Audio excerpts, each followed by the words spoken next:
Redford ကို United စီမပြန်မယ်ဒီ Premier League ကလပ်စီပြောင်းဖို့တိုက်တွန်းလိုက်တဲ့ Ian Wright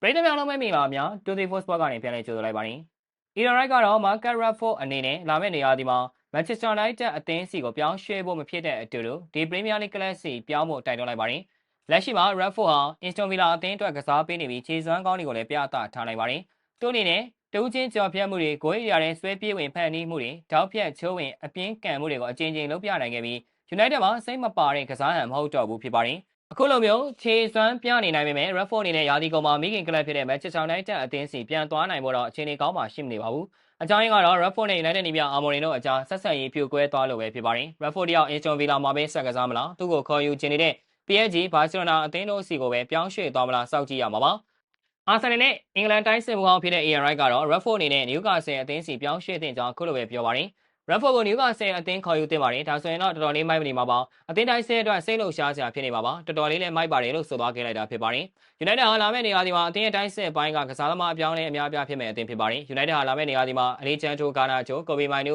အကယ်ဒမီထွက်ကစားမနှုတ်အနက်ဘသူကိုလက်လွတ်သွားရမလဲဆိုတာကိုလည်းရွေးချယ်ပြီးပါပြီ။ United ဟာမိုင်နူကိုအသင်းမှာဆက်ထိန်းထားမယ်ဆိုပေမဲ့ကာနာချိုကိုတော့အသင်းနဲ့ပမာဏရရင်ရောင်းချသွားမှာပဲဖြစ်ပါတယ်။ကာနာချိုဟာ United အသင်းရဲ့တိုင်းစစ်မှာအဓိကကစားသမားအဖြစ်အသုံးတော်ခံနေပေမဲ့အနာဂတ်မသေးချာဖြစ်နေတဲ့သူဖြစ်ပါတယ်။ပြီးခဲ့တဲ့ဇန်နဝါရီပြောင်းရွှေ့ကာလကလေးကအသင်းကနေထွက်ဖို့ရာအနည်းဆက်ဆုံးအနေအထားကိုရောက်သွားခဲ့သူဖြစ်ပါတယ်။နာပိုလီအသင်းက Kvaratskhelia နေရာမှာအစားထိုးဖို့ကာနာချိုကိုခေါ်ချင်ခဲ့တာဖြစ်ပြီးကစားသမားနဲ့ပို့ကိုရေးဆိုင်ရာသဘောတူညီမှုရရှိသွားခဲ့တာပါ။ဒါပေမဲ့ United ဘက်ကတောင်းဆိုတဲ့ပြောင်းရွှေ့ခြင်းကိုနာပိုလီတို့မပေးချေနိုင်လို့သာအပြောင်းရွှေ့ကမဖြစ်မြောက်ခဲ့တာပဲဖြစ်ပါတယ်။လာမယ့်နေရာဒီမှာတော့ဂါနာချိုရဲ့အပြောင်းရွှေ့သတင်းတွေကိုပုံမကြားရဖို့ရှိပါတယ်။ Onstein ကတော့လာမယ့်နေရာဒီမှာ United ဟာဂါနာချိုအပြင်ကမှနောက်ထပ်ကစားမ6ဦးကိုလက်လွတ်သွားရနိုင်ကြောင်းဆိုထားပါတယ်။သူကလာမယ့်နေရာဒီမှာဂါနာချို United ကနေထွက်နိုင်ခြေရှိပါတယ်။ကျွန်တော်နားလည်ထားတာကဂါနာချိုနဲ့လက်ခံမယ်။ United ဘက်ကလည်းခြေနှက်မယ်ဆိုရင်အပြောင်းရွှေ့ကဖြစ်လာမှာပါ။ဂါနာချိုနဲ့မကပါဘူး Rashford, Sancho, Anthony, Casemiro, Hojlund, Malaysia တို့ကလည်း United ကနေထွက်ရနိုင်ခြေရှိတဲ့ကစားသမားတွေပါပဲ။မိုင်နူးကိုတော့ United တို့ဆက်ထိန်းသွားဖို့ရှိပါတယ်။ Ederson လင်းနီလောတို့ထွက်ပြီဆိုတော့လာစာတွေပိုထွက်လာမှာမို့မိုင်နူးကိုထိန်းထားမှာပါလို့ပြောသွားခဲ့လိုက်တာဖြစ်ပါတယ်။ Onstein ရဲ့ဆိုရ United အတွက်ဂါနာချိုက